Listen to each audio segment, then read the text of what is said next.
Are turning its homecoming week here in Eagan, Minnesota. Welcome everybody to the campus of Eagan High School in Eagan, Minnesota. Wildcat Stadium is our venue for today's soccer action between the Lakeville South Cougars and the Eagan Wildcats. It's South Suburban Championship Day here in Eagan, and we're going to see if the Eagan Wildcats can rise to the occasion, capture the win, capture the conference title, and set themselves up for a great section run, hopefully to the playoffs. Hello, everybody. My name is Nathan Cron. I'm joined by my broadcast partner, Skip Noonan, and an award-winning ETV crew.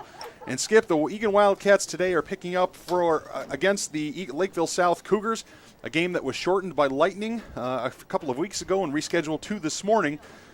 Weren't exactly sure when this game would be. It got scheduled. And now, because of the way that the statistics have fallen, the standings have fallen, the Wildcats find themselves with a real opportunity to make some history, Skip Newton. Yeah, they have an opportunity to win the conference. They're 1 point behind, so a tie would put them in a tie for first place. I believe that's with Eastview, who they beat head-to-head. I'm assuming that's the tiebreaker. But I'm sure, Coach Josue and the Wildcats just want to get the win. And let's just win it outright. They've got an unbeaten streak going. I believe that's at 6 games. They've won both games already this week to put themselves in this position. And it's a big game. You want to win. You want to keep the momentum going and have that much more confidence going into sections on Tuesday. As you said, the section quarterfinals will start on Tuesday. Sunday, tomorrow, is the seeding meeting. The Lakeville South Cougars and the Wildcats, as we said, were matched up here Let me check my notes.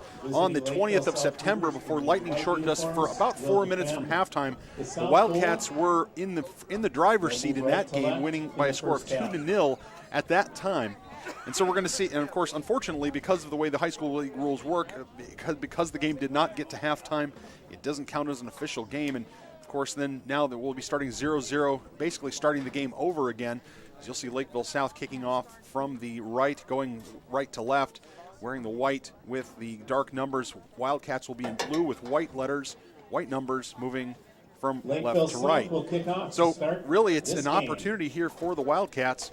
As you said, Skip, it's all right there for them, and of course, a conference title will certainly buoy their credentials with respect to getting a number 1 seed, say, versus a number 2 seed vis-a-vis the Eastview Lightning coming up in the seeding meetings. Yeah, it really may matter, but it might not. We don't know. I think the important thing really is that they play well and they stay healthy. I'm not sure. It looks like Ryan Leonards is out today, so we want to get him back healthy Tuesday. But we don't want to see anyone else get hurt in a game that, ultimately it matters for the conference, but it doesn't matter for sections. A 1 seed or a 2 seed, either way, that means that Eagan's going to get 2 home games to start the sections, assuming they win on Tuesday. And then they're going to have to play, obviously a good team in the second round, and then, of course, if you get to the section championship, a good team there. So the important thing is stay healthy and keep playing good soccer.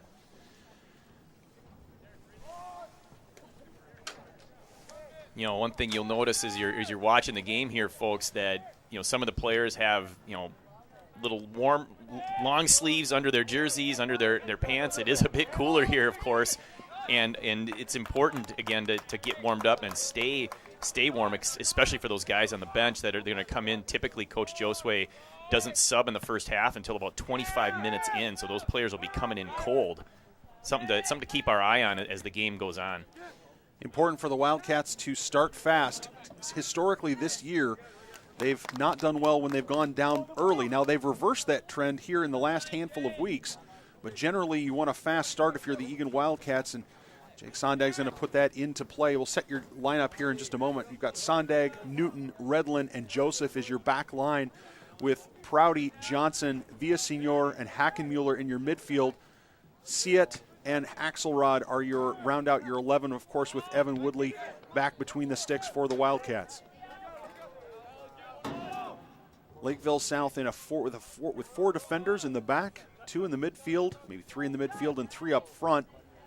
We'll see if they've made any major adjustments or if they do anything different really in this game, given that they had almost a full half of soccer against the Wildcats to work out the kinks and maybe think about things schematically.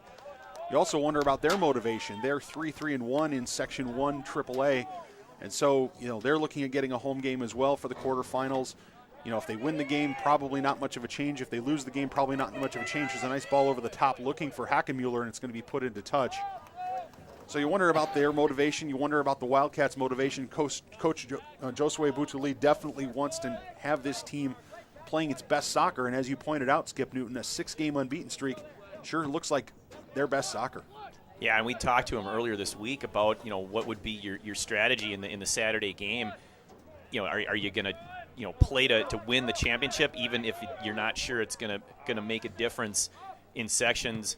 And with the extra game here on Saturday, just 3 days before the sections, is there a chance you'll play a lot more of your bench and try to rest the starting lineup a little bit more than usual? And he said without even hesitation, absolutely not. We are playing to win, and any chance you get an opportunity to win a championship, even if it's a conference championship, he's going to go for it. So he has every desire to bring home that conference title today.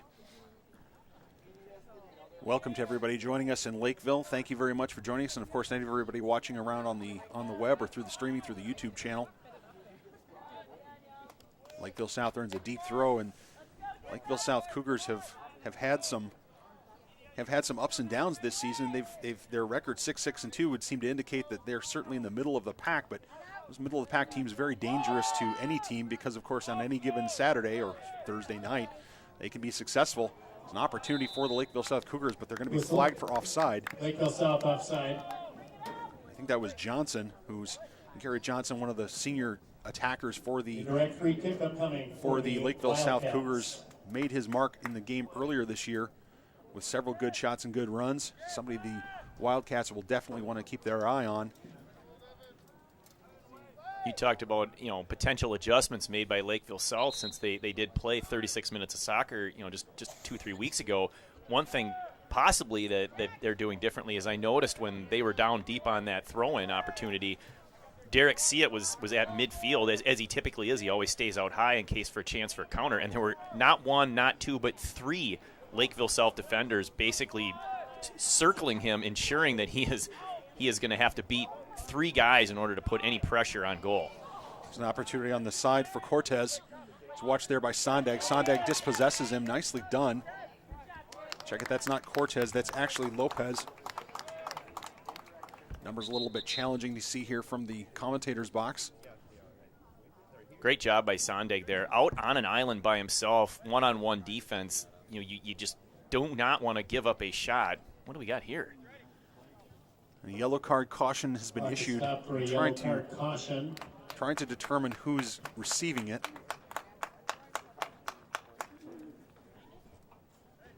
It looks like Blake Prouty. Number 21 for the Wildcats, has received a yellow card caution here in the first 5 minutes of the match. Time of the yellow card is 4:47. I did not see Prouty necessarily coming into contact with anyone. I wonder if it's an issue related to descent. In any event, Prouty's replaced first of the game for the Cougars by Miklo Jones. Corner comes in and is dealt with. But Skip, you mentioned Derek Seat being watched by three defenders. Given Seat's position, as Hackenmuller makes a great run down the side before it's put out by De La Cruz. Seat leading the Wildcats in both goals and assists. So if you're going to mark somebody up, that's a guy to look at. As Villasenor tries to slide that ball through for Axelrod. Axelrod's going to get on the end of it, the game for the Wildcats mishit it, is Miklo but it goes Jones, off number 19. a defender. We had an offside call. Axelrod had wandered into an offside position, so there will be no corner. Wildcats offside. Be really interesting to find out what the call was on that booking of Blake Prouty there. He, trying to read the body language right as he's walking off the field. He kind of had a confused, at least, look from a body language perspective. So maybe he's not even sure what happened. I'm sure the referee explained it, but we'll have to find that out. Maybe we can get the word at halftime. And Wildcat coach assistant David Bland talking to Prouty on the bench, having a discussion there about exactly what happened. But in any event, there's still a game to be played, as Jack Joseph, who has really upped his game this season, and now the ball falls for Seat. Seat's going to take on defenders. He's going to have an opportunity to go by multiple defenders. It's played out quickly that time by the defense, as Hannon Axelrod's going to put it back into play quickly for Villasenor. To finish the thought on Joseph as he looks for Seat. I have a foul, I believe. We're going to have a foul on the far side of the pitch. What's this going to be? Yep, it's going to be a far side foul against the Cougars at about the football 15-yard line, somewhere about 25 yards out. Foul called. Davis Hackenmuller is going to have an opportunity to serve this up for his teammates. Tough angle here to put this one on goal. He does have the leg to do it. We'll see what he chooses. On the kick. He lays it up. Nicely done. Finds Redland's head, but then it's cleared by the Cougars. It's Cortez, watched by Sondag. Cortez, a big, strong forward. Miklo Jones has it, briefly loses it. Villasenor finds his Michael Johnson, the junior captain, who lays it up for Axelrod. That gets put into touch. Nice controlled defense in midfield there by the Wildcats. Not just stopping the attack, but controlling it for an immediate counterattack. Well played there all around. Langvin watches Axelrod as Axelrod goes into the corner. Axelrod comes out of it, sends it back into a negative area. Miklo Jones taps it towards goal. I don't think that necessarily was the plan, but we have a shot by Villasenor off the woodwork. For the Wildcats. It falls now for Johnson. Johnson for Axelrod, who chips it over. He's got Hackenmuller at the back post. Hackenmuller with a header. Great save that time by Sarich. Oh my goodness. Goal kick, Cougars. Oh, it's brilliant. So close by the Wildcats. Several good shooting opportunities. Excellent chances to score there. And Davis Hackemuller, I think, really frustrated he didn't put that one in. If he were Emilio, he would have been pulling the shirt up over the head, as Emilio does when he doesn't capitalize on a scoring chance. But fantastic pressure there by the Wildcats. And forgive me, I gave credit to Sarich for the save. It is, in fact, Nita, who's playing keeper for senior goalkeeper James Nita for the Lakeville South Cougars. So I apologize for that. I got my lineups crossed. Boy, really brilliant touch there off of that clear by Hackenmuller. Controlled that one and was able to at least keep possession temporarily for the Wildcats after a race for the ball there, won by defenseman Alex Newton and Woodley in net. So far, so good for the defense and the goalkeeping. Of course, the Wildcats have seen the return of senior captain Daniel Redlin on the back line, and Coach Josue Butuli did talk about the addition of Redlin as a steadying force. He not only has a big leg and does well in the air, but his maturity, his calmness, and he called out specifically, Alex Newton as setting up having a good partnership with Redlin. But I don't think it's coincidental, just coincidence that the Wildcats' unbeaten streak of 6 games started right around the time that Daniel Redlin started getting regular minutes on that back line. You have to think that there had to be some connection. Yeah, absolutely. He just solidifies things back there, and it's one of those deals where the sum of the parts becomes greater. Everyone around him becomes better with him on the field, and so he's just picked up the play of everyone. You mentioned Alex Newton specifically. They really do play well together, and they're in sync, as Butuli said. So love to see that going into the final game here, as well as section play. Be interesting to see how the early yellow card caution on Blake Prouty will affect his ability to be on the field. Blake Prouty has been a good player for the Wildcats, has logged a substantial number of minutes, but getting a yellow card caution in the 5th minute is definitely not a good way to stay on the field.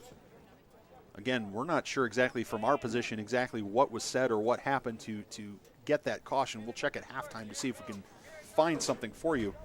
But in any event, the Wildcats called for a foul here at the midfield stripe. That ball's going to find its way down into the corner, where Joseph is going to win that battle but put it into touch.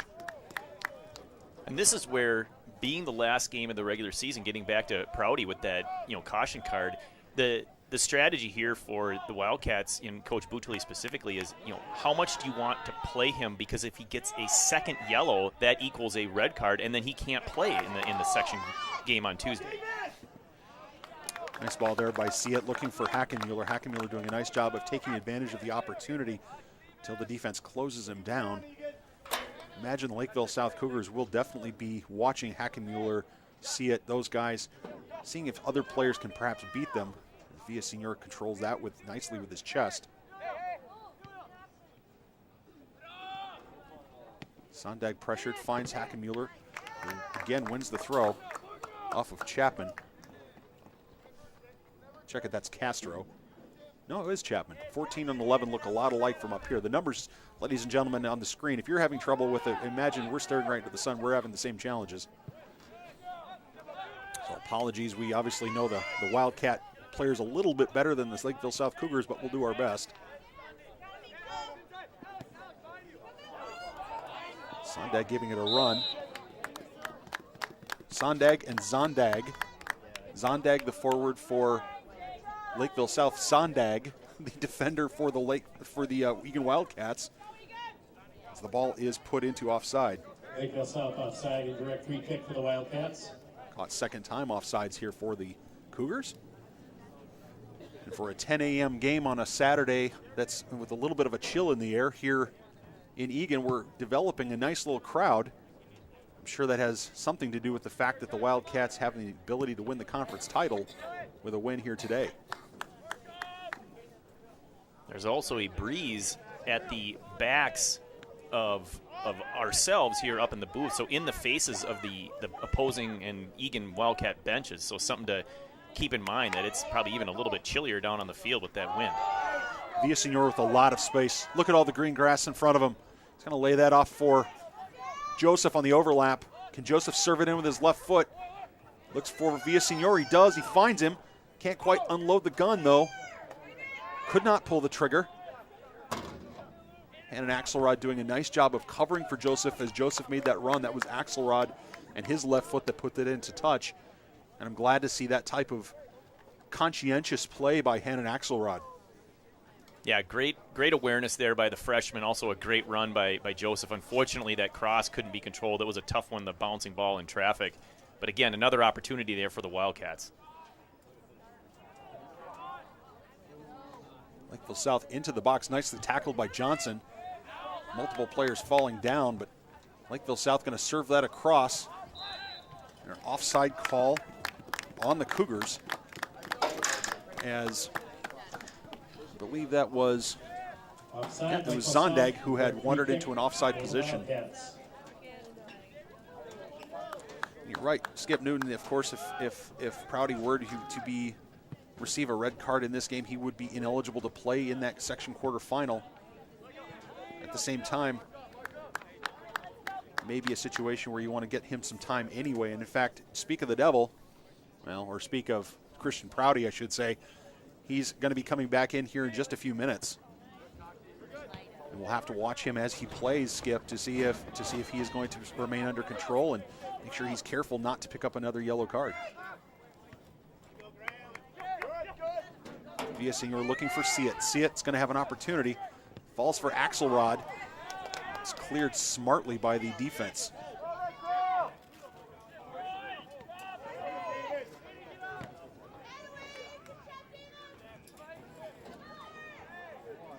Collision there between Johnson and a Lakeville South player, but nothing there. That was a good no call. The Absolutely. Lakeville South player was a little bit off balance and out of control, and Johnson was playing the ball and just, it made it easier to knock down the Cougar player, but definitely not a foul. Evan Woodley with his stocking cap in full effect in the back. Sends that up towards Hackenmuller.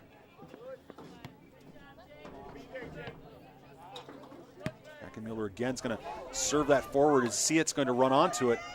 He's going to pressure the Cougars, and I think this is going to go out. Yes, it will go out for the first corner of the game for the Wildcats.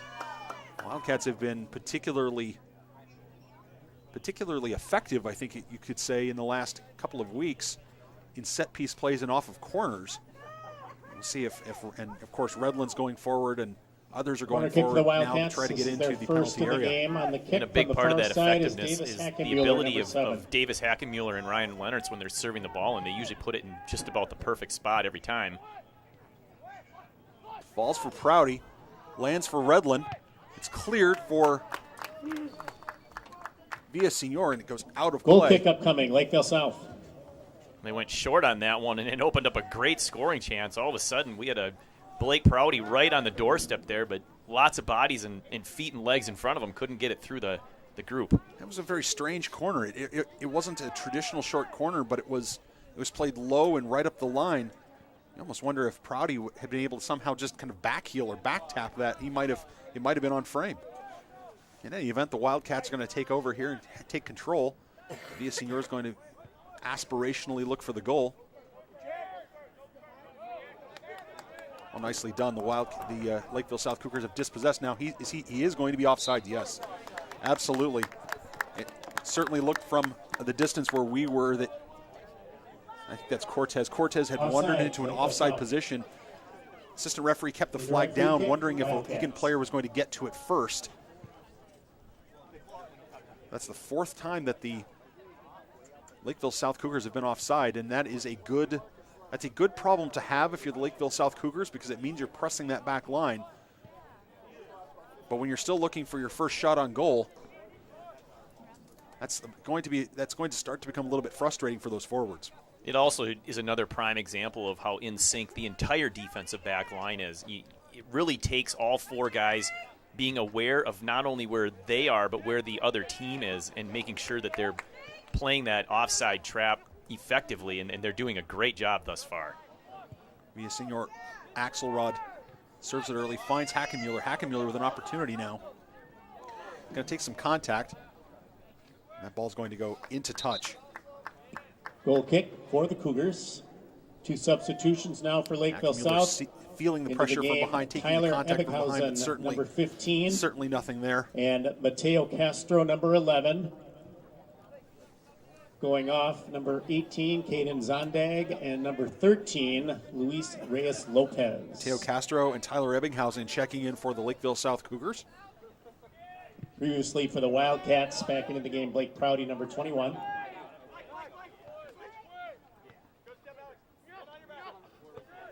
Senior looking for See It quickly spins, turns, and fires that ball for Hannon Axelrod, but it's intercepted. Joseph trailing this a little bit. Lakeville South going to send that towards Woodley, and Woodley smartly deals with it. Really no trouble for Woodley, but Lakeville South Cougars do get their first shot on net. Number 10, save made, Evan Woodley. Yeah, nice job by Woodley there, making sure he kept his body behind that shot. Those short hop ones, even off the turf, can be a little bit tricky sometimes, but he handled it well.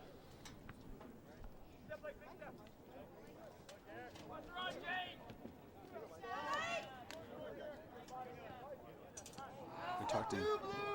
Here's a beautiful ball over the top to the Lakeville South Cougars. This is Cortez. Lays it off for Ebbinghausen.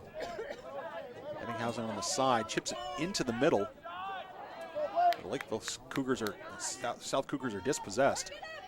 And now Hackenmuller is going to get his right foot into it, and he's going to serve that up for See It. Well, with some great recovery defense there. It looked like Lakeville South might have an opportunity for a break, but both Alex Newton and Sondag got back in time and worked together to even prevent a shot on goal. Well done. Well, here's Woodley's ball. It's intercepted. That was a bit dangerous. The Wildcats are going to scramble to get that out, and now Villasenor takes, well, I shouldn't say takes possession, but at least is harassing the Lakeville South player with the ball.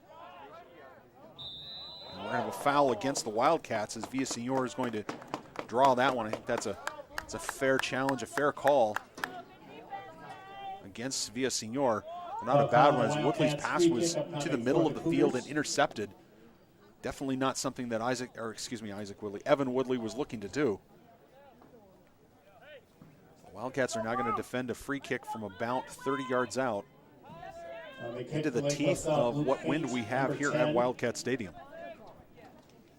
You got to believe they're going to try to put this one on frame. It's definitely within range of soccer athletes at this level, so good opportunity here to maybe put one in for the Cougars. Will it be Ebbinghausen? Will it be Castro? It's Castro playing it short. That's a well-worked ball. Almost did not come off for them. We're going to have a foul. Oh, we're going to have a foul actually against the Wildcats in even a better position. I'm a little surprised. I thought actually both players were gently tapping each other. I thought that might have been a non-call, but it was a well-worked ball by the Lakeville South Cougars from the training ground to set up an opportunity. Villasenor unlucky, I think, perhaps to be flagged for the foul there. Yeah, it looks like he got his feet tangled with him from behind, and that trip was called. This definitely a shooting opportunity here. Doesn't look like they're going to play around with any sort of short passes this time. Number 8, Max Just standing over it for the Cougars.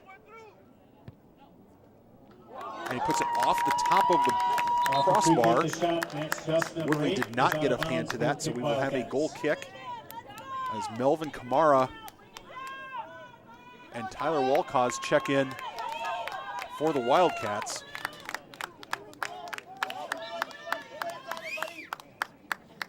Melvin Kamara in the first meeting between these two teams this year that was not official, scored his first varsity goal in that game, and then followed it up the next Thursday with the game winner against Apple Valley, as Jack Joseph is going to get flagged for. This is becoming a bit of a trend here for the Wildcats. It's going to be 3 free kicks within 30 yards in the last minute and a half. Yeah, they need to be a little more cautious, I think, here when challenging the Cougars. You don't want to give up a lot of free kicks, especially when they're in shooting range or like this. It's basically a corner kick from a better angle, so need to be conscious of that. Joseph, one of the better defenders for the Wildcats, but nonetheless just a little too heavy in his touch there.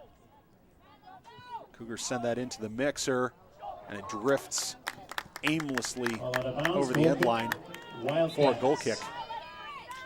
Substitution for the Wildcats in the game is number 14, Tarek Salim. This is the start of the substitution pattern typically for Coach Boutillier. So following his usual pattern of you get down to 20 to 25 minutes into the first half is when you start to see these subs come in. So gradually you see Wildcat players coming off the bench and getting some playing time. Tarek Salim checking in and taking over for the aforementioned Jack Joseph as Melvin Kamara now gets the ball in his favored right foot. He finds Hackenmuller, who finds his favored right foot. He slams that on net. Hackenmuller, number 7, saved by James Nida. Made a nice save, but then spilled the rebound and had a blue shirt been crashing Skip Newton. That would have been an easy tap in. Yeah, I think that shot caught him by surprise. Hackenmuller got that one off quickly, as he usually does. Kamara serves it in. Oh, that's a brilliant rainbow from Melvin Kamara. He said, "You took away my first varsity goal a few weeks ago. That's okay. I'm going to score another one." Oh, just a fantastic shot. And it was one of those, as soon as it was hit, it looked like trouble from a Cougar perspective. The goalkeeper caught too far off his back line, and that's what happens when the goalkeeper is out, leaves himself susceptible to a shot that goes up and over the head. That's exactly what Kamara did. A brilliant shot from distance and a great goal for the Wildcats, jumping out to a 1-0 lead. You have to feel good for the senior player, the senior Melvin Kamara. Not only has he scored his first, not only has he scored as a varsity player for Eagan, which is good, a nice accomplishment in and of itself. He's scored some big goals for this team. He scored the game winner against Apple Valley. He scored his first varsity goal against Lakeville South. He scored other goals at other times of the year, and now puts the Wildcats into the lead with the opportunity to win the conference championship. Melvin Kamara steps up in big moments, Skip. Yeah, that was a massive goal, and I'm feeling safe to say he's not going to lose this one statistically to Lightning. Not sure if you can pick it up on the telecast, but we have bright sunshine and a few high, wispy cirrus clouds in the distance, so not a whole lot of chance of cumulonimbus formation, as my dad might have said. So not a lot of thunderstorms in the area, but it's a beautiful day. It is, as we said, a bit crispy here in Eagan, Minnesota. Leaves are all turning.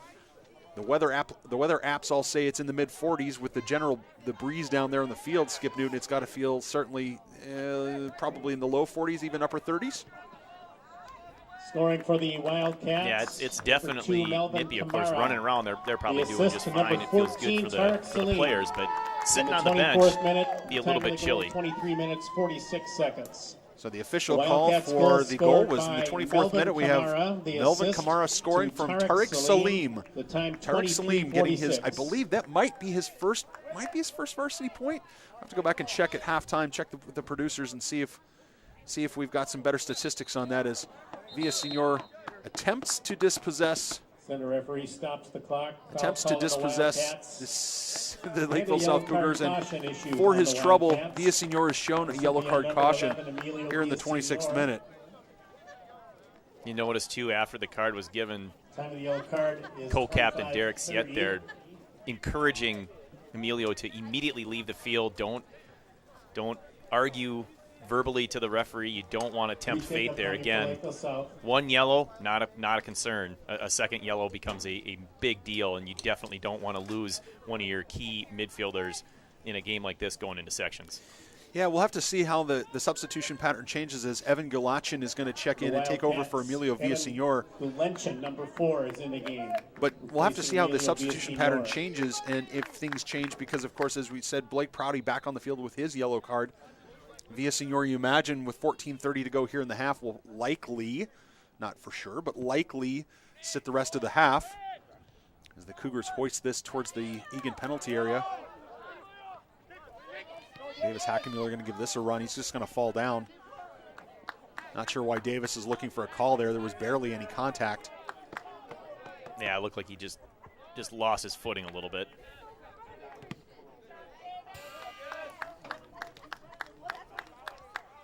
Nice to see the Wildcats getting that goal and the assist coming off of two guys, off the bench, finding scoring from other people, not just relying on the starting front line. So that's a significant step for the Wildcats.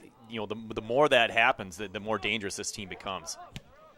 Well, absolutely. If you're you have to think Coach Butuli would like to see consistent scoring during all parts of the game from all positions. If they can get, the Wildcats have had, Joseph scored this year, Walcott has scored this year, Redland scored this year on even the back line, but getting those midfielders and those outside backs to score for you, especially one of the ones coming off the bench, is going to be very important. South serves it in, nicely done.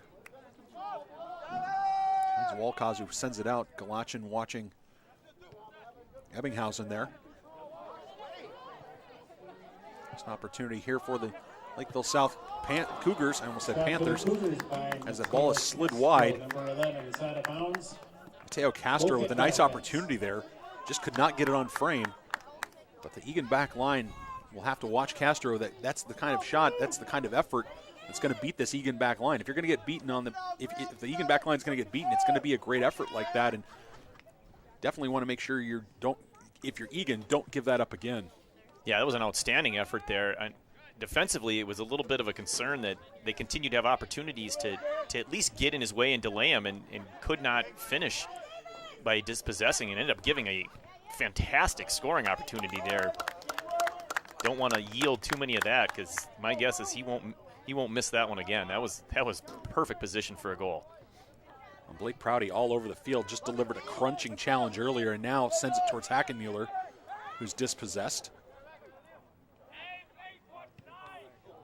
Prouty again using his head, a bit accidentally perhaps, as Salim finds Siet finds Kamara. Kamara's going to have that with a big touch.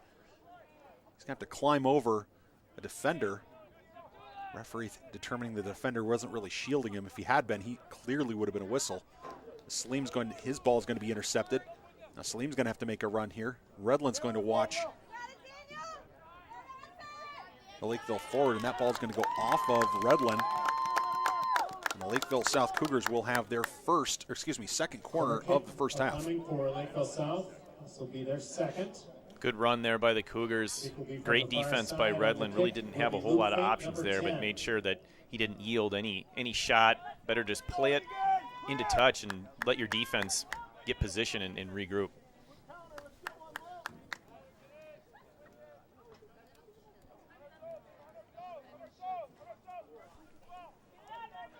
Feint's going to stand over this one. Sends it in off of Woodley's hand, and it's in the net. Woodley had a chance at it. It got spilled, and the Lakeville South Cougars pounced. And now it's 1-1. Yeah, unfortunate there. Nobody was on that Lakeville Cougar player there right in the middle of the box. I mean, easy tap-in goal. Out of instinct, you noticed, I believe it was Michael Johnson, put his hand up to try and stop that. It's really fortunate he didn't make contact with that, because not only would that have counted the goals, I believe that would have been an automatic red card. Well, if it goes in, it's not. If it goes in, he's fine, right? Yeah. If he goes in, it's fine. But if he keeps it out, yes, you're right, to be a handling dog so. So Feint will get the assist from his corner. We're still looking for the official announcement.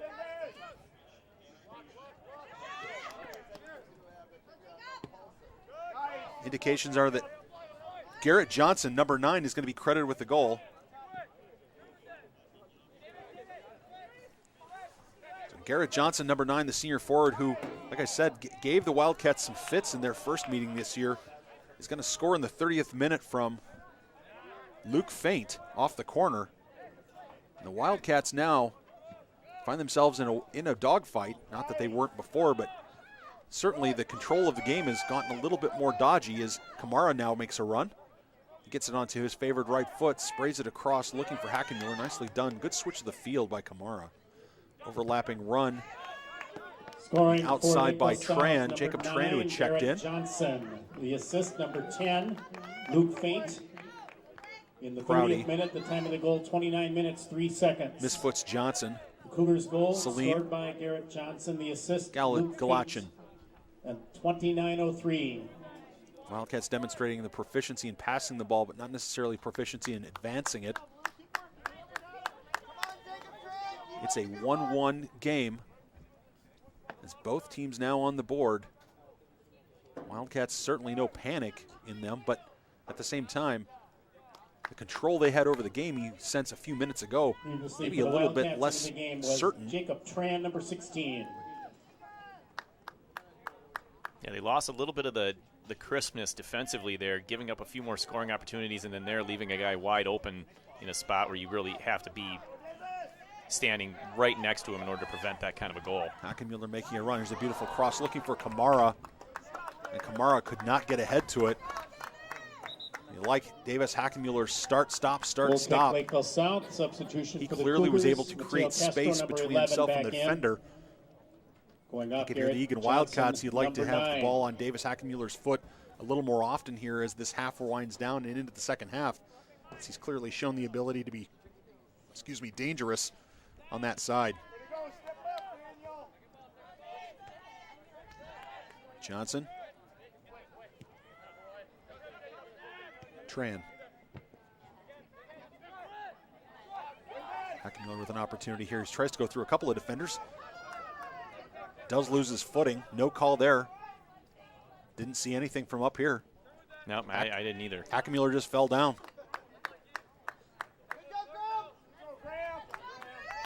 There might be a few soccer moms that disagree with us there, but they're entitled to their opinion.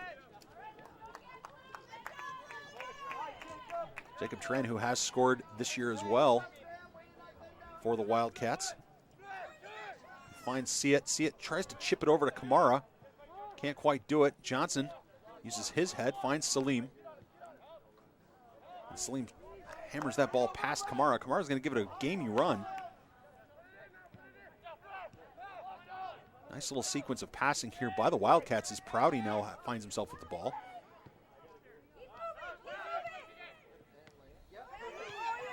Nice pass, touch pass that time by Hackenmuller. Ball's going to come back for Wildcats. Oh, brilliant header there by Wildcats. Just less than 7.5 minutes to go in the match. In the first half.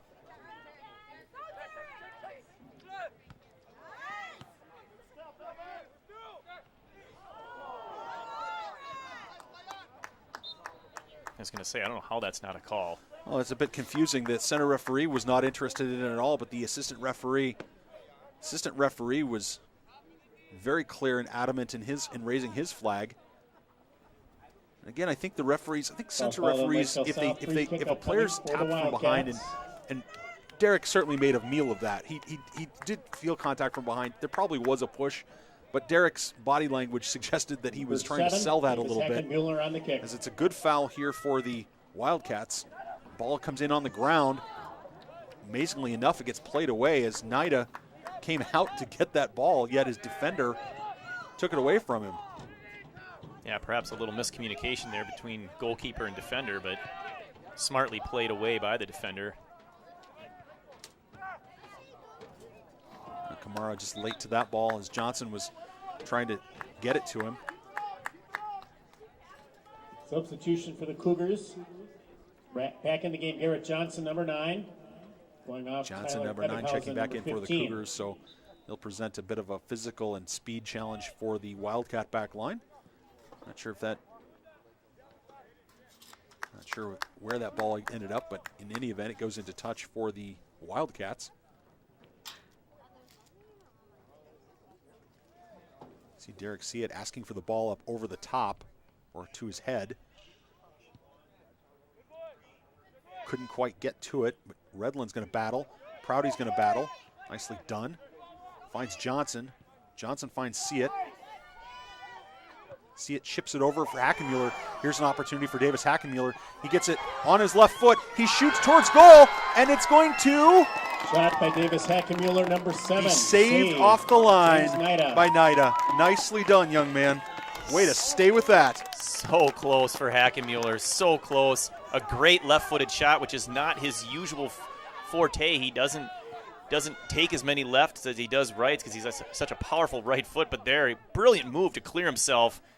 Unfortunately, an even more brilliant save by the goalkeeper, getting just enough of it so it didn't trickle into the goal. Oh, alertly, I have to give credit to the Lakeville South defenders as well. They were there to back him up, to back up Nida. In the game is Nico Jones, number 19. Going off, Derek Siet, number 10. As Derek Seat will have a seat and Charlie Burke will check in. Miklo Jones will take Prouty's place. So virtually the entire lineup now has been rotated through by Coach Butuli. Mueller trying a little flick to himself. Tran's over on the side. Nicely done, runs that down. Like to see if the Wildcats can stretch this defense a little bit as Tran looks for Charlie Burke.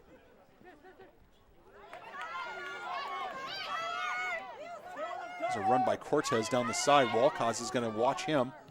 Cortez is going to send that in. Walcott is going to put that behind for a corner. So it'll be the third corner for the Lakeville South Cougars. Third of the game for the Cougars. Unfortunate bounce there for Walcotts and the Wildcats. Kind of a lucky center that just bounced off his foot and went into touch for a corner kick. Clearly not the intent, I think, from that distance.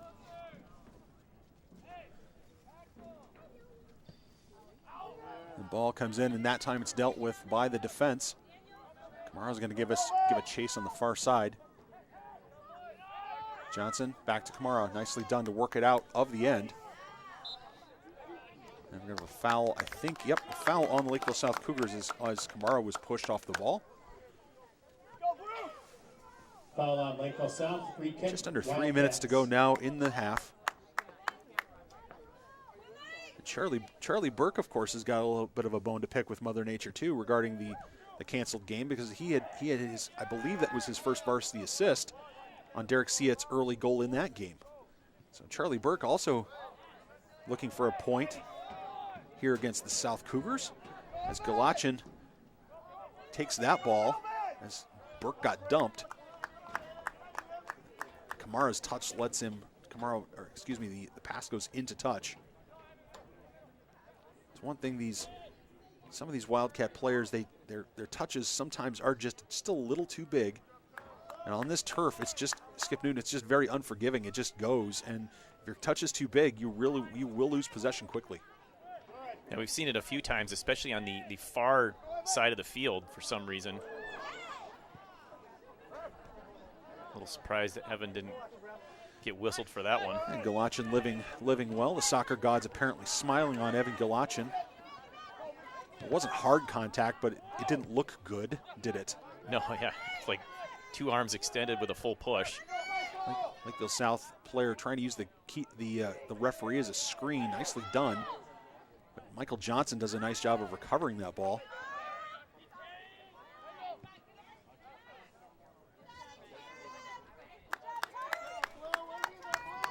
Less than 90 seconds to go now in the first half. Wildcats playing solid soccer, but on the scoreboard, still tied with the Lakeville South Cougars.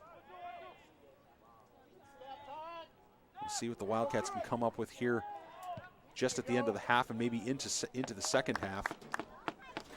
As two of their starting players, Blake Prouty and Emilio Villasenor, both sitting on yellow card cautions, which I imagine won't make a big difference in terms of coming out of the second half, but might make a difference with respect to how long they play in the second half. I'd imagine at halftime they'll be reminded by the coaching staff that they need to play, with good soccer IQ, as you like to say. They need to play smart soccer, and they cannot get a second yellow card. Foul on the Wildcats, free kick. Galachin there earning the foul with a clear shove from behind around the midfield stripe. That'll be heaved towards the Eagan penalty area. Miklo Jones up for it. Redland looking for it. It's cleared now by Tran. Oh, Galachin lays that off for Hackenmuller. Can Charlie Burke make the run? 10 seconds remaining. 10 seconds 9, remain. 8, not a big opportunity. 7, 6, Here's 5, an opportunity for Burke 4, in the box. If 3, Charlie Burke 2, 1. can somehow get control and draw a foul, we'd be in a very interesting situation, but that's not to be. That's the end of the first half. 10. Ends with a score of 1 for the Wildcats, 1 for the Cougars. Felines all over the field. We'll take a break and be back in about 10 minutes here on ETV.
Cops and Bobbers is designed to offer opportunities for kids that may not have a chance to fish to come out to some local lakes in Eagan and experience some of the fisheries that we have.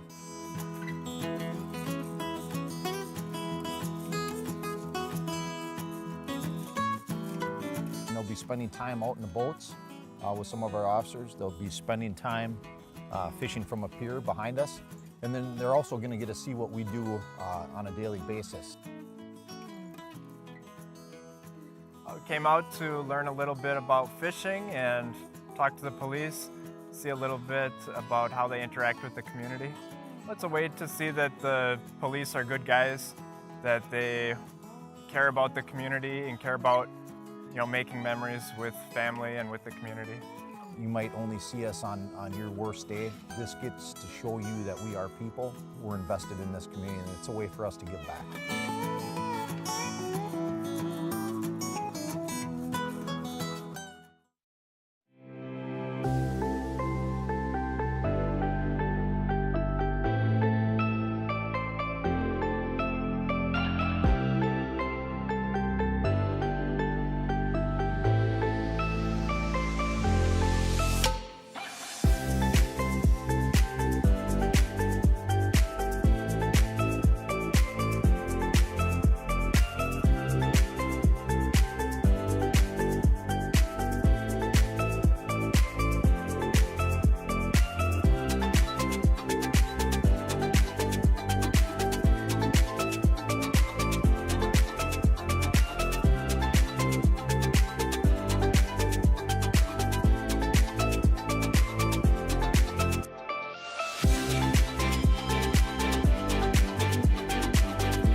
We need to connect with our youth a lot more. One of the best ways of doing that is this Youth Leadership Academy. It's not like boring school presentations, it's informative and it's fun. We went to a hotel and examined a mock crime scene, and we had to find pieces of evidence.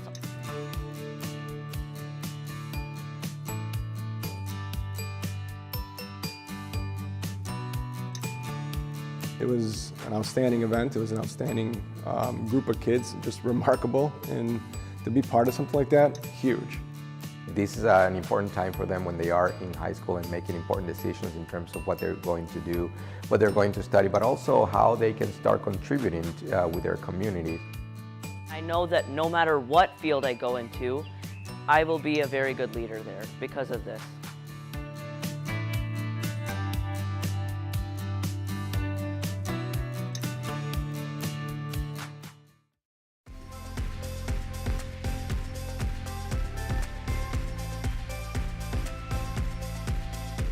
I go to the gym like every day. I usually utilize the free weights. I do some of the stationary equipment as well. I also utilize the indoor track.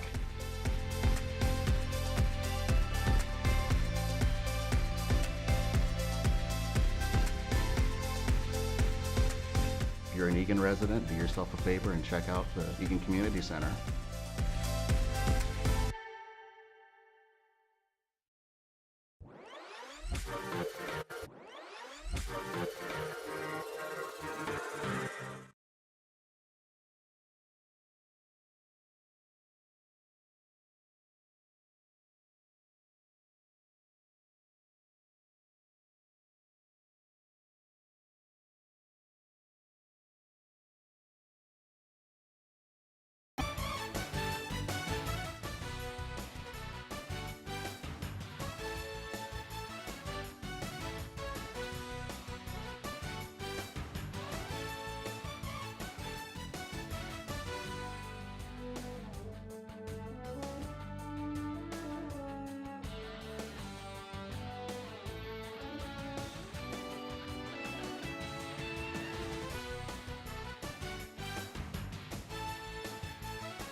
Welcome back, ladies and gentlemen, to Eagan High School Wildcat Stadium for the second half of today's South Suburban Conference tilt between the Lakeville South Cougars and the Eagan High School boys soccer team.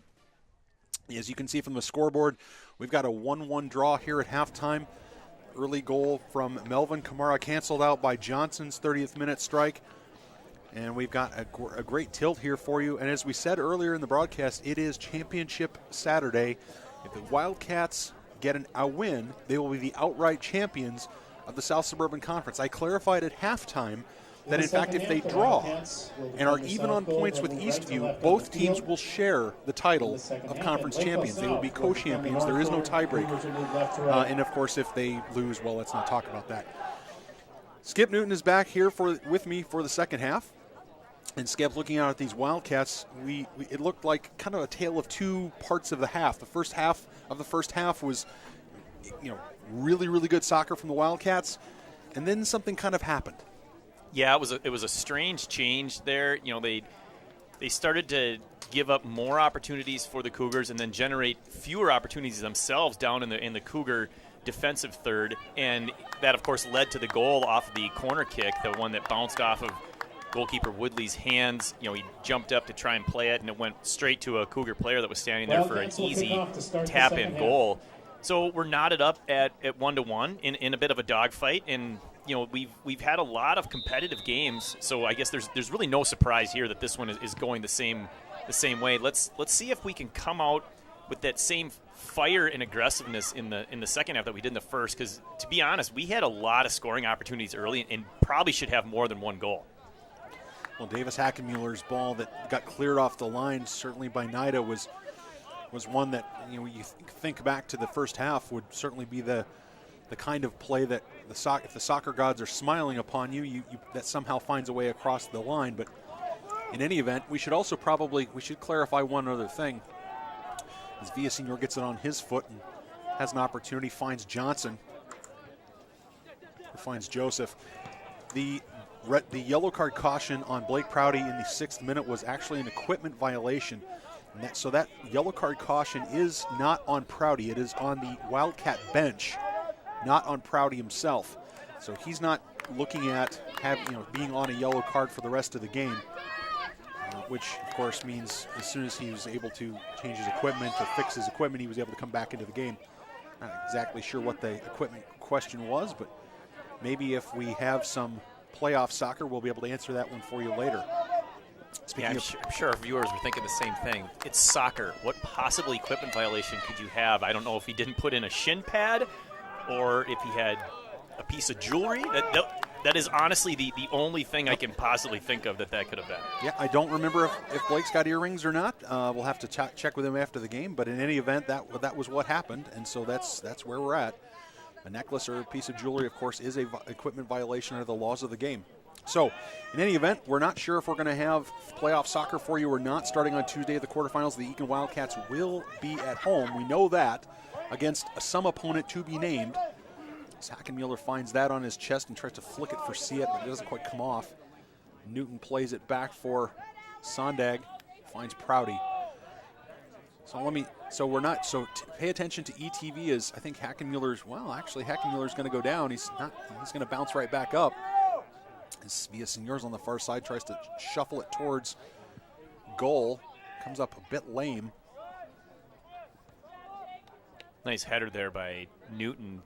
Backpedaling, making sure that he got back far enough so that it didn't go over his head. A significant play there. If it does, that could possibly create trouble. Villasenor craftily using his momentary inability to get back to his advantage. Sondag is going to now give it a run. Wildcats now have to be careful. They would definitely want to be stout defensively. Look for the opportunities here against this Lakeville South team that they've had some success against this season. But we talked earlier about the importance of Daniel Redlin coming back on that back line and how it makes everyone else around him better. I think one of those players is Jake Sondag on the far side. Probably a combination of a couple things, right? Getting familiar with playing with Redlin, having more confidence, but also, this is Sondag's first year at varsity soccer, so he's just naturally becoming more comfortable on his own and really, really coming into his own on that back line, starting to play some great defense over on the far side there. Keep an eye on the ETV website or Twitter feed to see what schedules are going to be available for both the boys and the girls for the playoffs coming up on Tuesday. Imagine we will have 2 home games here, both for the Eagan Wildcat girls as well as the boys. We don't know if we will be able to broadcast that due to some new rules from the Minnesota State High School League, but we sure hope we can. As Davis Hackenmuller finds this ball, fires a negative pass across. Kamara wrong-footed. Prouty, check it, that's Johnson. Johnson earns the well, I checked that. Johnson doesn't earn the throw. I thought maybe Johnson earned the throw there, but whenever Hackenmuller makes a run like that, you'd like to see somebody higher up in the box because you know he's going to go negative with it. Instead, everybody had gotten too close to the goal. Yeah, that was a beautiful play by Hackenmuller, and the ball just played across on the ground, too. So a much easier shot to handle here. It's an opportunity for Cortez, watched by Redland. Cortez is going to get a left foot into it. Blocked by Redland, nicely done. It was a beautiful block by Redland. Redland's going to get the worst end of that collision between he and Cortez. They help each other up. Nicely done that time by both players. It was a beautiful run, a beautiful shot, great block. Yeah, that's a potential goal-saving slide there by Redland. Just a fantastic recovery as that ball was played perfectly between him and Alex Newton. They were struggling to get back. Well, and it has to be brilliant, right? It has to be brilliant and it has to be perfect, or it's a penalty conceded. There's a ball from Joseph to See It. See It's going to have an opportunity, and that ball's going to go off of, it's going to go off of the Lakeville South Cougars, although right now, South, check it. Now they're going to change it to a goal kick. The assistant referee signaled for a corner. The center referee didn't immediately signal. I thought he would go with the assistant's signal, but instead it's just a goal kick for the Lakeville South Cougars. The defender was pretty adamant there that should have been a goal kick, so it makes me think like the center ref got that one right.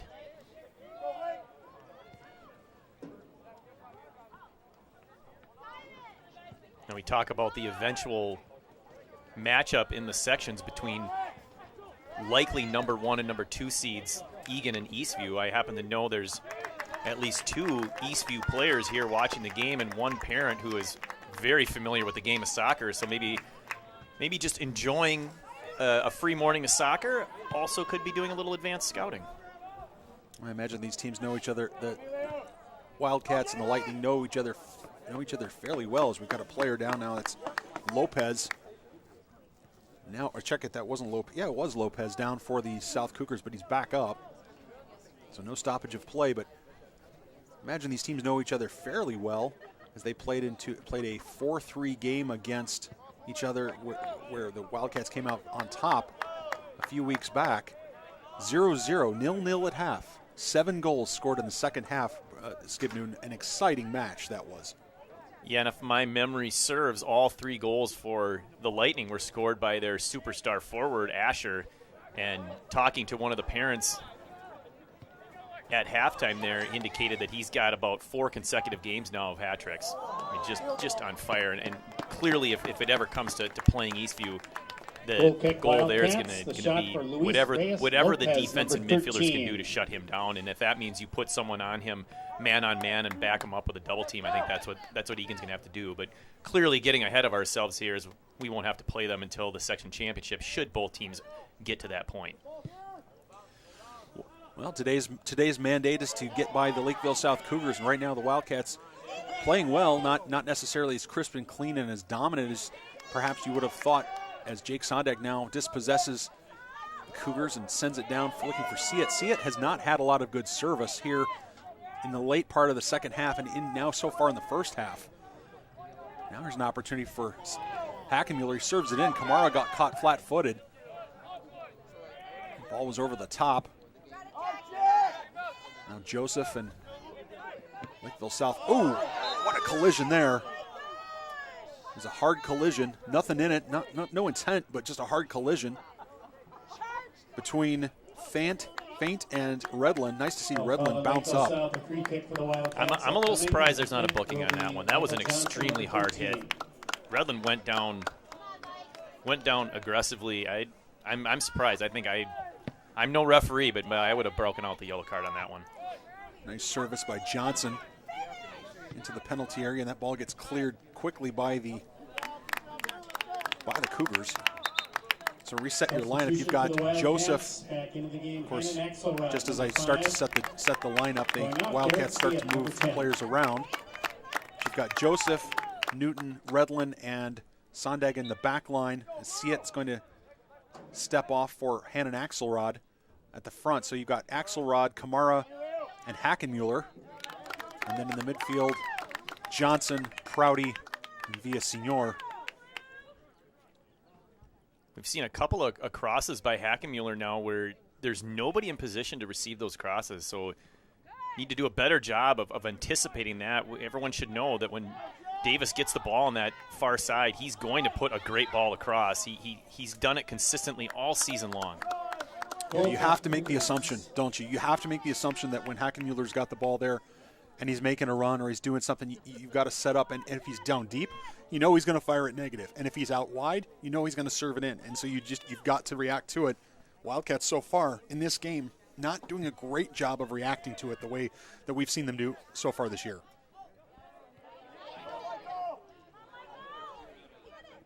Junior captain Michael Johnson finds Villasenor quickly, tries to find Axelrod.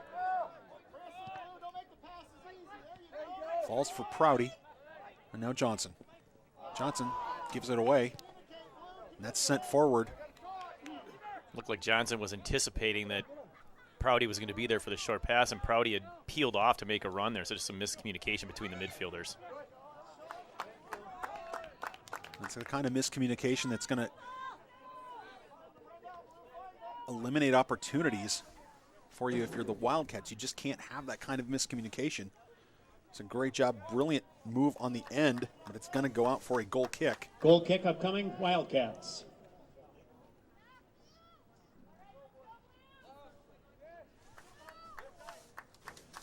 Eagan needs to put something together here with Siet out of the game.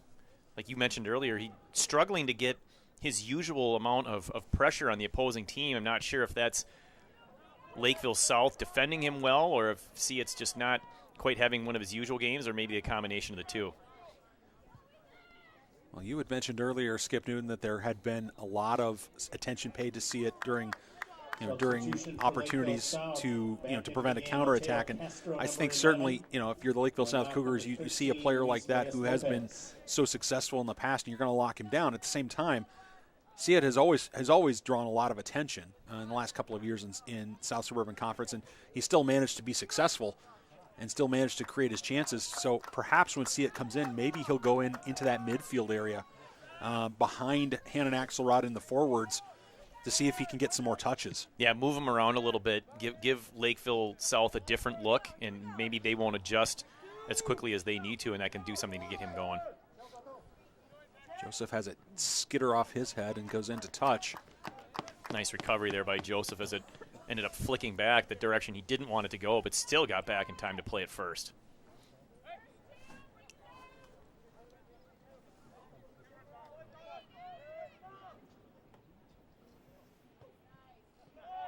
Header away that time by Redlin. Have to play it out. Dispossessed that time. Kamara sends it right back to the Lakeville South Cougars. It's intercepted by Villasenor, who sends it forward. Kamara's got to get on his horse. Has a player on the far side. Kamara's going to have to be strong on the ball. Manages to find Villasenor. Nicely done. Now to Prouty. Prouty looking for Hannon Axelrod. He's going to give it a run, but Lakeville South had several yards on Axelrod. The ball's going to go into touch.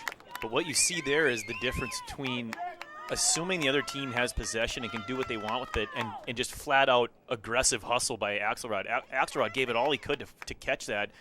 And Lakeville, they took no chances, and they went ahead and kicked it out of bounds, giving us possession. That was a nice hustle play by Axelrod, which is absolutely part of his characteristic on a soccer field. He never gives up.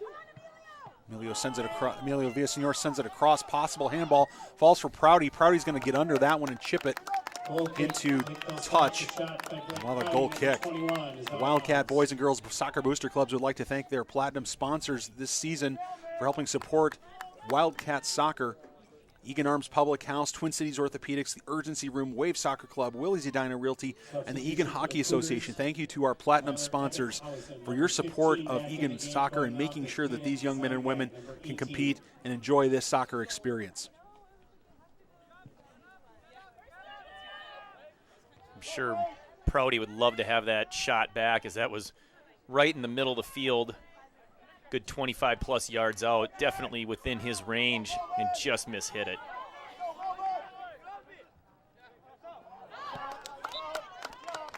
Kamara doing a nice job pushing on Langvin there on the side. Earns the throw for Jack Joseph. Joseph's going to have to get a little creative here. He finds Villasenor, nicely done. Villasenor lays it off for Kamara. Kamara dispossessed. Pulled in, pushed out, nicely done that time by the Lakeville South Cougars, but it's intercepted there by Sondag.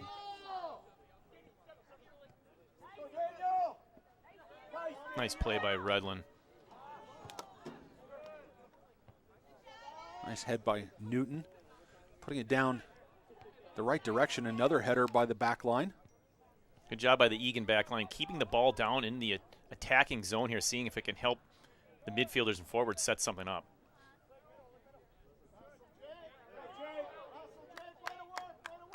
Some contact on the far side, but the ball had already gone out of play. So Sondag's not going to get the benefit of a foul call there. Boy, from this range, it looked fairly obvious, but yeah, if the ball's already out of play, then there's not really going to be a foul there.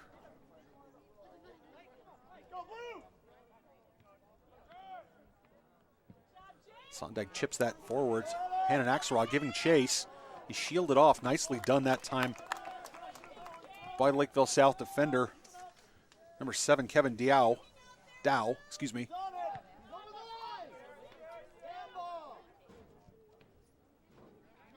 Had to be perfect. We've seen several nice defensive plays here this morning by both teams, and if you get it wrong, it's a penalty. It's an opportunity for the South Cougars. He gets it on his right foot, sends it towards goal. It's blocked there by Redlin. We're going to have a foul here. Oh, my goodness. Well, I thought they were going to call a handball on Lakeville South, so this is going the opposite direction that I thought the whistle was going to be blown for. I thought so, too. I thought I saw what looked like a handball from our position. Instead, Feint's going to have a great opportunity from just outside the penalty area. This will definitely be on frame and definitely test Evan Woodley. Very, very dangerous place. I didn't see much of a foul down there, Skip Newton. I have to level with you. I didn't see an obvious foul. Feint hits the wall. The wall does its job. Nicely done. It's cleared momentarily now by the Wildcats. Now it gets hoisted back in, and Woodley, nicely done, gets it down to his hands and down to the ground. Boy, when they get a shot, from 19 yards like that, it's really important to set up a good wall. The wall did its job getting in the way of that. Fantastic team defense there by the Wildcats. Good recovery at the end as well. Hopefully they can make something happen down in the other end. Well, it was a fine free kick by Feint too. It was crafty. It was low and on the ground, and not the typical ball that you would expect in that situation. Here's a nice ball into the middle, looking for Cortez. Newton with a nice tackle that time. He's trying to get up. There's no handball there. Yeah, there is. That's going to be a handball. They're not calling a penalty, are they? They're not calling a penalty, are they? Or are they calling a dangerous play, so it's an indirect kick? Okay, so all right, so we have an indirect free kick from that position. Yeah, handball would have been absolutely outrageous given that Newton is down on the ground. His arm under him is not considered part of his under the IFAB rules. That's not a handball if it hits his hand, if he's bracing himself. If it hits the upper hand, yes. If it hits the hand below him, no.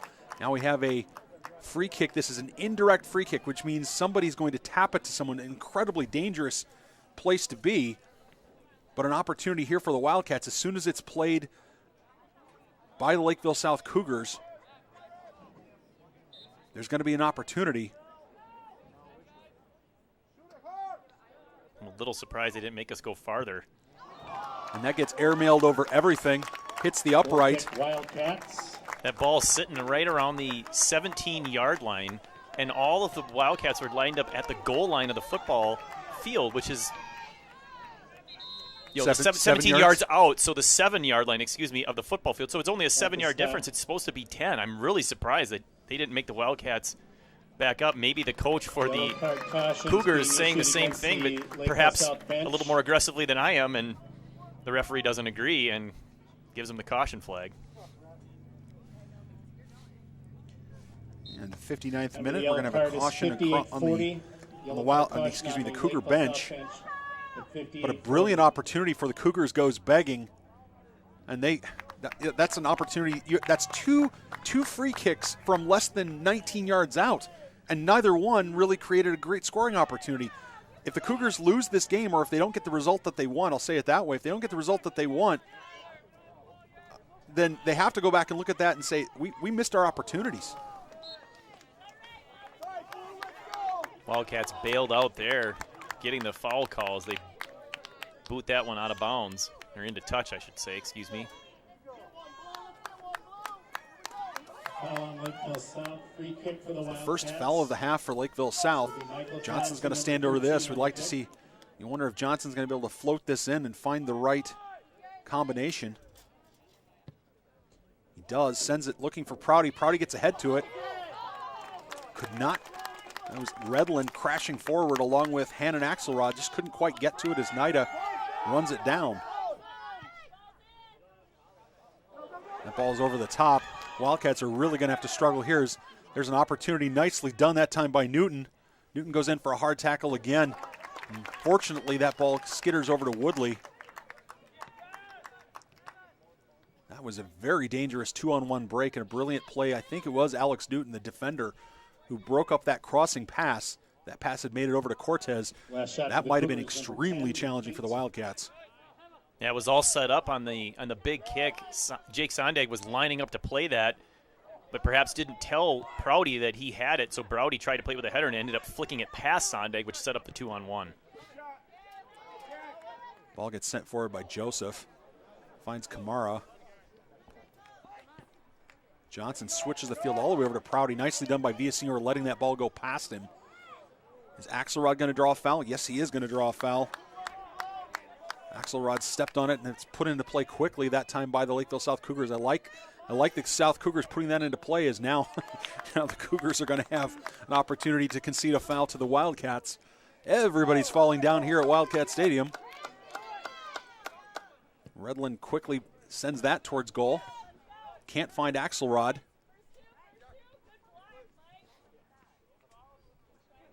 The Wildcats certainly still playing some good soccer. Nice tackle that time by Villasenor. That was a brilliant tackle. Finds Kamara. Kamara tries to find Villasenor, spins. Villasenor being held. Advantage is being played by the referee. Falls for Prouty. No advantage, so that's going to whistle it back for a foul. In this second half, Skip Newton, the last 3 or 4 minutes has become incredibly full of fouls and physical play. Yeah, and you look at a guy like Villasenor, not a big guy by any stretch of the imagination, but boy, is he playing a physical game and really using his body well to shield the ball. He's putting a lot of effort in out there. Johnson serves it towards goal, looks for Prouty again. Prouty up for it.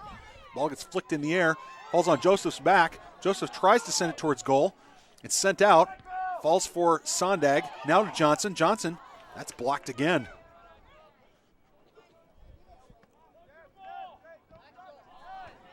He's in an offside position. Oh, wow. How did he miss that? What a massive miss by the assistant referee. We had a beautiful view of it, and he scores. Just a horrible missed call. Unbelievable. He was offside by at least three yards. Oh, my goodness. I can't believe they didn't see that. It was so obvious. It wasn't played back by an Eagan player. No, it wasn't. The assistant referee is begging the center referee to come over and have a conversation. If the referees are able to put their heads together and get this right, fair and good. Did Eagan touch the ball last to set that up? I don't remember. I don't think so. For the Cougars. No, it didn't. It came from one Cougar to another. He was in an offside position. He was clearly in an offside position by a good 3 yards. It's no goal. Yep, it's no goal. That's the right call to make.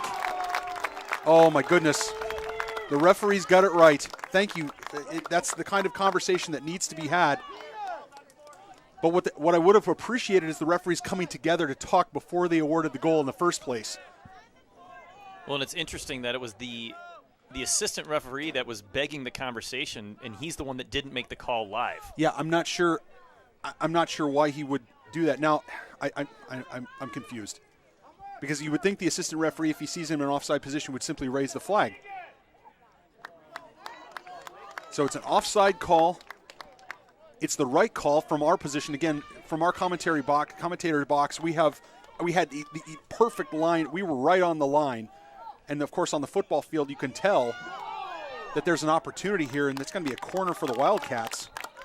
Their first of the second half. Only their second of the game. We had a perfect view of it.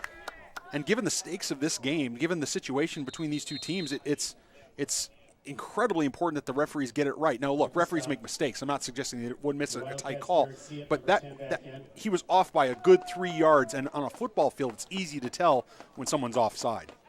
Yeah, exactly. And this would be an opportune time for the Wildcats to counter and put one in the net. You know, a big momentum change there on the goal by South, called back, so everyone's a little fired up. If Eagan can capitalize on this corner kick, that would be just momentous.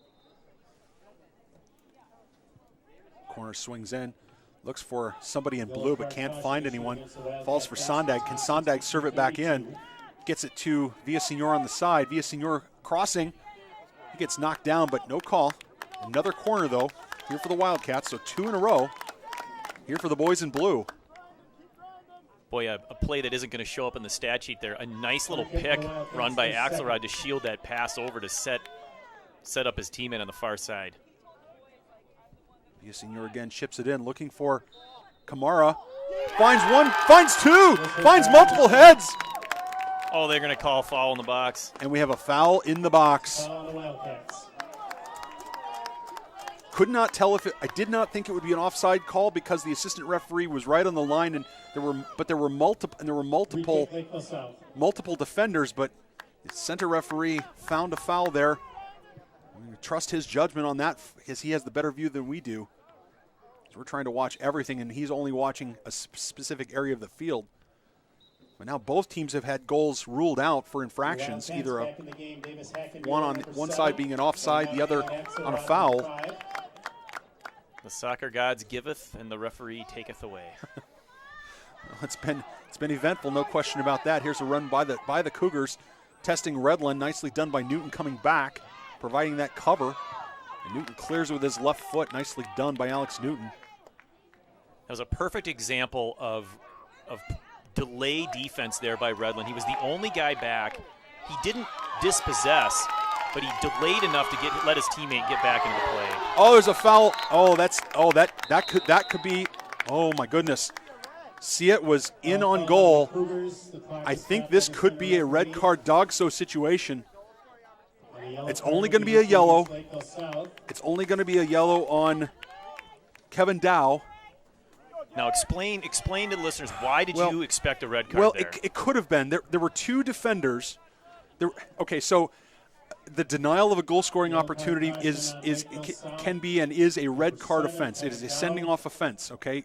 Siet was clearly by the defender. Defender had no chance at the ball, and he took out Siet. The question becomes, was the defender's partner, was the defender next to him close enough to affect the play so that there was a chance that it wasn't a true, clean, and obvious goal-scoring opportunity? And I think the referee is saying that your teammate was close enough that it's not a red card. It's simply a yellow, but the Wildcats do have a free kick now in a very, very dangerous place. There's a part of me that wonders if that red wasn't called because the referee knows that sections are next, and that might deny him the chance to play. I would certainly hope not. I would hope the referee would call the game the right way regardless. Siet sends it over the top of the crossbar. Don't think he's overly happy with that result nor that effort. Would like that one back. It's almost like Derek Siet wasn't quite sure whether he wanted to go to goal or chip it up for his teammates. But in any event, now with just over 15 minutes to go, these two teams find themselves knotted at 1 as Villaseñor steps in front of that one. It's going to find touch. Again, as we said before, if the Wildcats win this game, they are the outright champions of the South Suburban Conference. If they draw Lakeville South, and of course we will have overtime if we're tied at the end of regulation, but if they draw Lakeville South, Eastview and Eagan will share the title. They will be co-champions. And then, of course, if they lose, if the Wildcats were to lose this game, the Eastview Lightning will be the conference champions. So lots to play for here if you're in blue.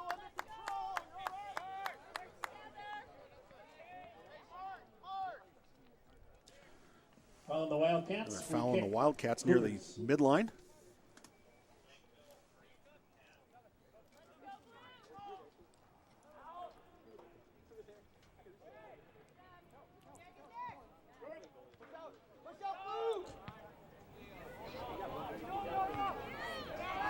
Wildcats struggling a little bit to clear their lines here a bit as Sondag sends that into touch. And we're going to have a deep throw in here for the Lakeville South Cougars.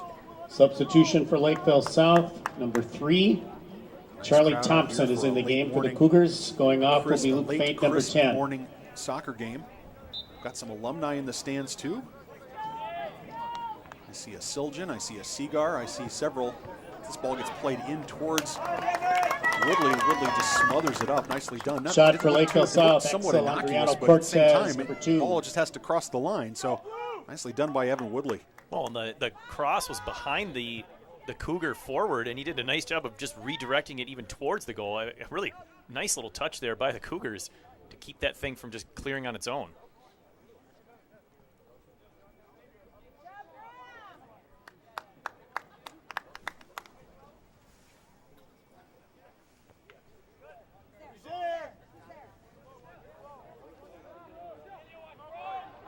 It has certainly been more active since he came back on the field here in the second half.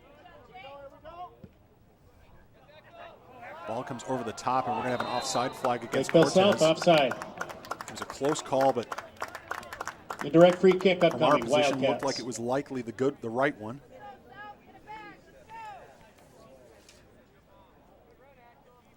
And the Cougars offsides a number of times here in this game. It's the third time this half.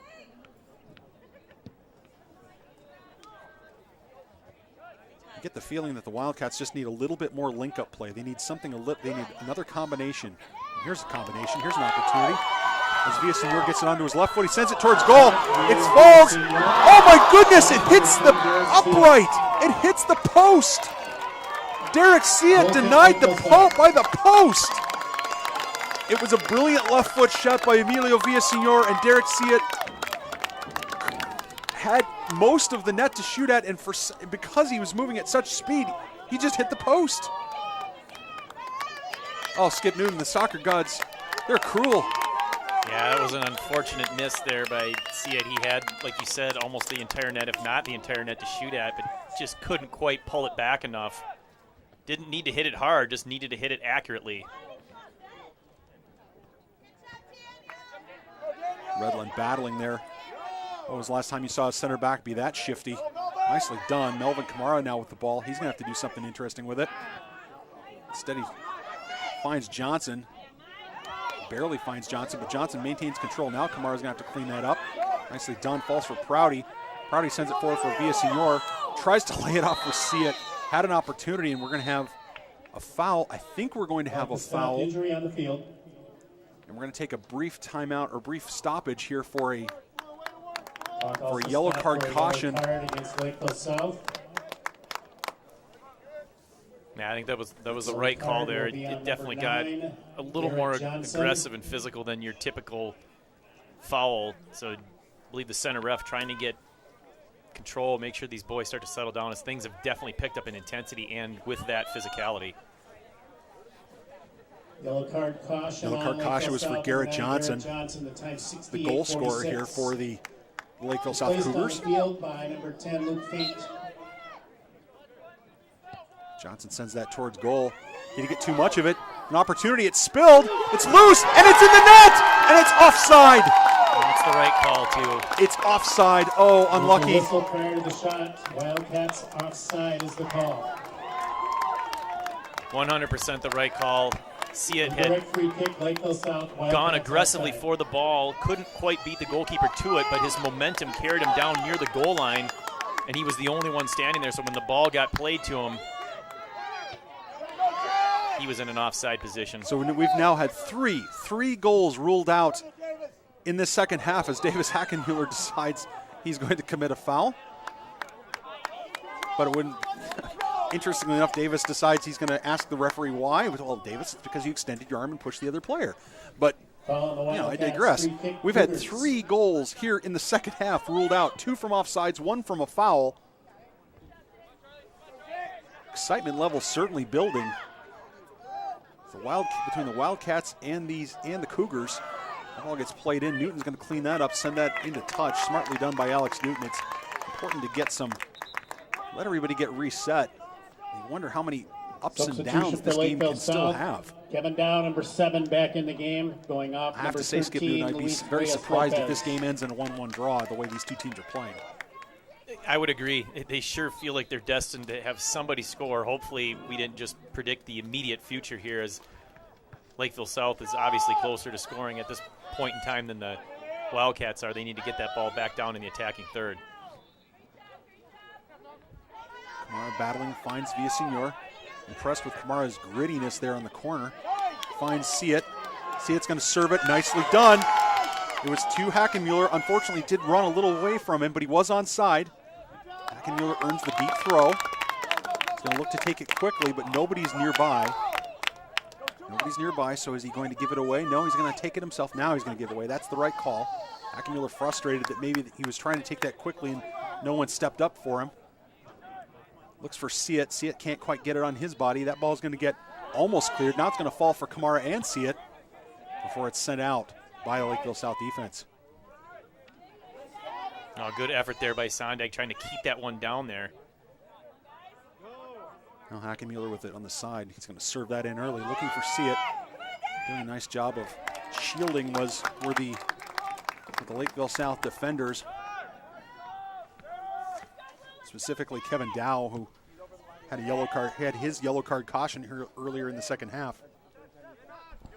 Wouldn't mind to see the Wildcats, if they get the opportunity, to take a couple of shots from distance. Their one goal was from distance, and we've already seen that the Lakeville South goalkeeper has had trouble with the ball over his head. He's given up a couple of rebounds that way, given up the goal that way. I think there's an opportunity there if the Wildcats can get a shot. Unfortunately, here's an opportunity for Cougars.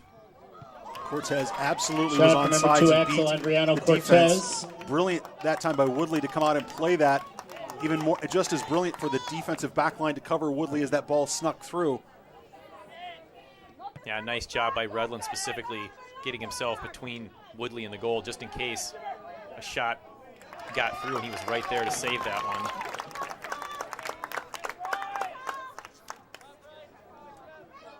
Well, the second half has not disappointed from an entertainment standpoint, Skip Newton. These Wildcats and these Cougars are absolutely going at it. It's a spirited game, spirited match between these two sides. Substitution for Lakeville South. Yeah, the lesson to be learned here, I think, for both teams. We talk about what the motivation is. What are you playing for? Are you getting ready for sections, et cetera, et cetera? And the bottom line is once they get on the field, these players and teams are just too competitive to let up in any way, shape, or form. They're going to give it everything they got because that's the only way they know. Prouty steps again. Prouty very active. We're going to have another offside call here against the Cougars. Just under 7 minutes now to go. Johnson's going to hoof that forward. Look for Siet. Siet's big touch gives him some trouble, but he comes out of it. Nicely done by Derek Siet. He's going to send that across for Kamara. Can't find it, but Villasenor has an opportunity. He's going to lay it off for Kamara. Can Kamara get it on his right foot? He does. Puts it in the net! Melvin Kamara with a brace! Another outstanding shot by Kamara. Not quite as long out as the first goal, but the similar type of shot up and over the head of the Cougar goalkeeper. A huge goal for the Wildcats. Just 6:28 left to play, and all they have to do is hold on to this lead, and they are conference champions.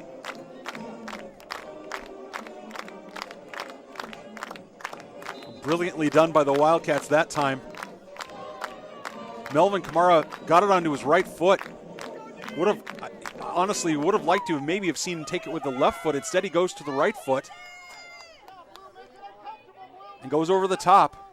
Well, and the key there is that even though he gave up the left-footed shot to get it to his right, he took the right quickly. Like as soon as he shifted it over, it was a quick shot, and then of course, perfectly placed. It's just a great shot on goal, into goal.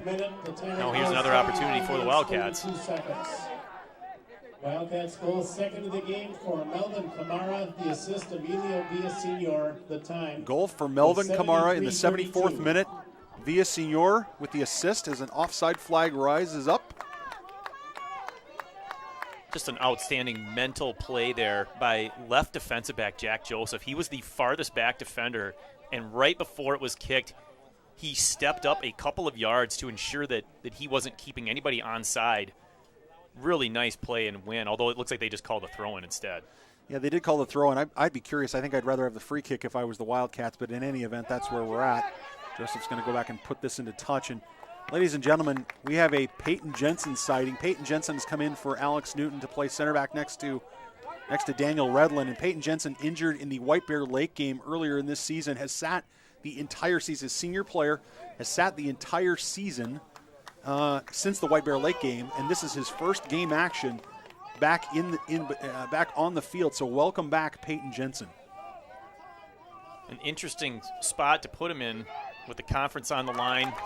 Haven't played all game, coming in for the final 5 minutes of a one-goal contest.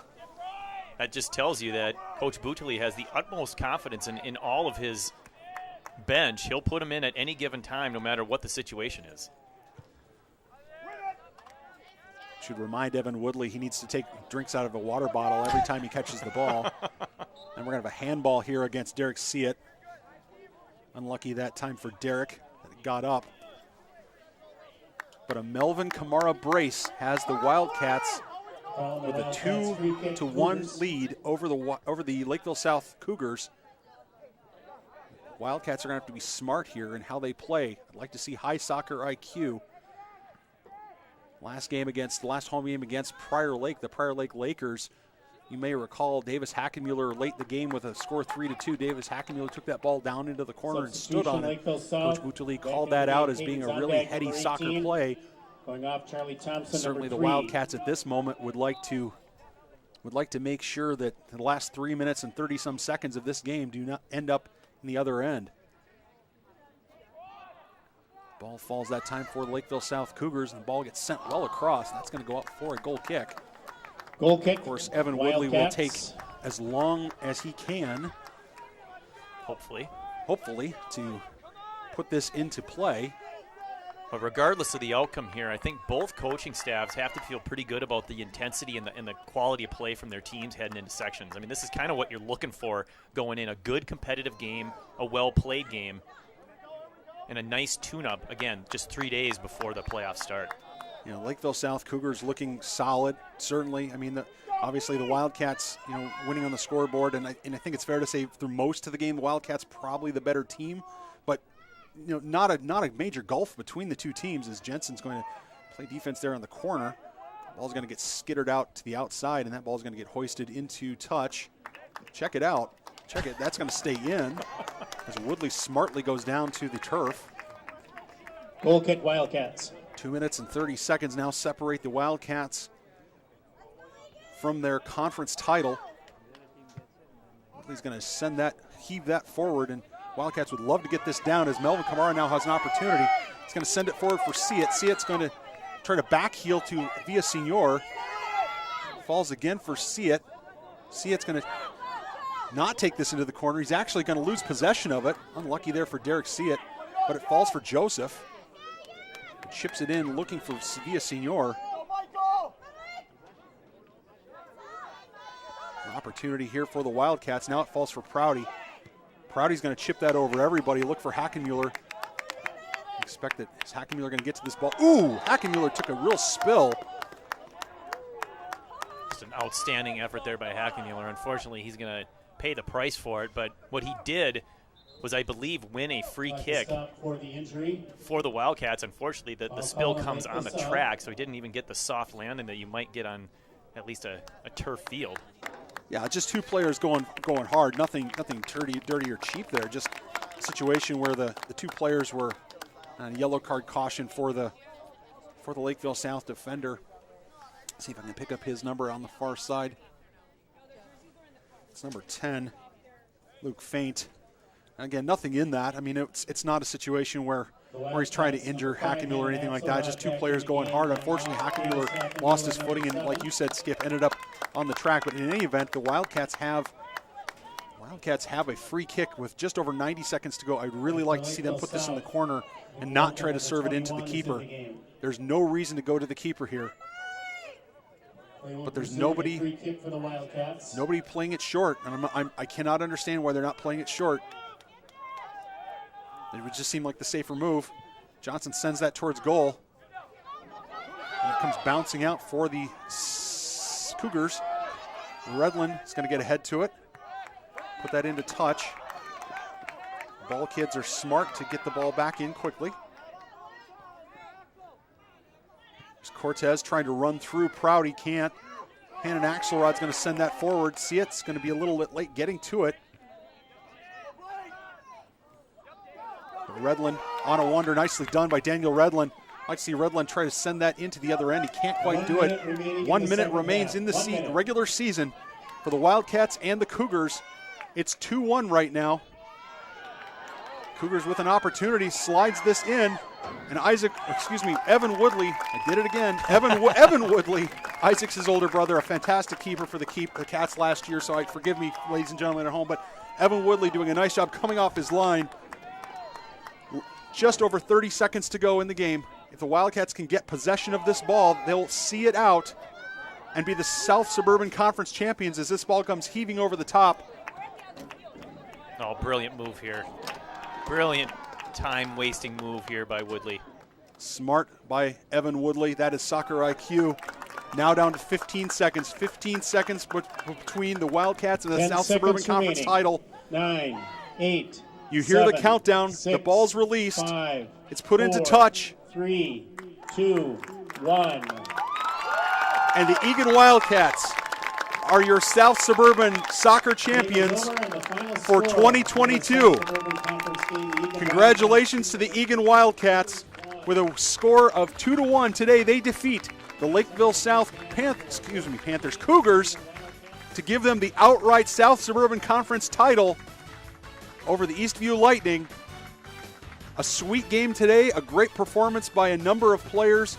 Woodley between the sticks, Redland on the back line, Kamara's brace, Skip Newton. What do we take? Is this team ready for the playoffs or what? They absolutely are. This is, I believe, their seventh game in a row of not losing. They win in the goals that were called back 2-1, and then they win in the goals that counted 2-1.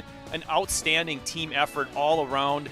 Nice to see some goals scored by someone other than Siet. You had Kamara getting a couple that counted. It just a fantastic all-around effort, and this team is 100% ready for Tuesday's first section game. We know it's going to be here. We just don't know the opponent. Well, we don't know the opponent. It's likely going to be a one seed or a 2 seed probably for the Wildcats. For the Lakeville South Cougars, they're looking at probably I haven't done all the math, but probably like a 3 seed, maybe a 4 seed in Section 1 AAA. So they're going to have a home game next week as well on Tuesday, almost certainly. But something that has not happened in a number of years here for the Wildcats since 2015. The Wildcats are conference champions on the strength of a brace from Melvin Kamara. Congratulations to the Eagan Wildcats, to the coaching staff, to the fans, supporters, boosters, and to the high school itself. Congratulations as conference champions. It doesn't matter how you get it done. Sometimes you just have to do it. And the bottom line is that it's something you remember for a long, long time. Yeah, a great all-around season, and things are just coming together for this team. And they're feeling good about not only the game here today, but the season as a whole. I mean, all of them running off the bench, excited about the championship. Would love to see them put a run on in the section playoffs. I mean, it's been a while since they've made a run, and if any team were to do it, I think it's this one. And they've got some tests ahead of them, of course, and you don't want to look farther than the opponent in front of you, but they are ready, and they just need to keep their focus and keep playing and trusting each other, and it's going to be a good time.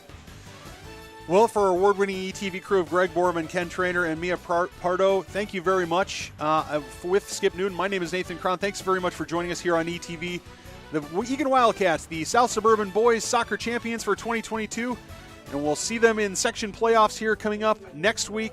Keep watching Twitter and the website to see what if those games are going to be broadcast or not. And thanks very much for joining us. So long, everybody.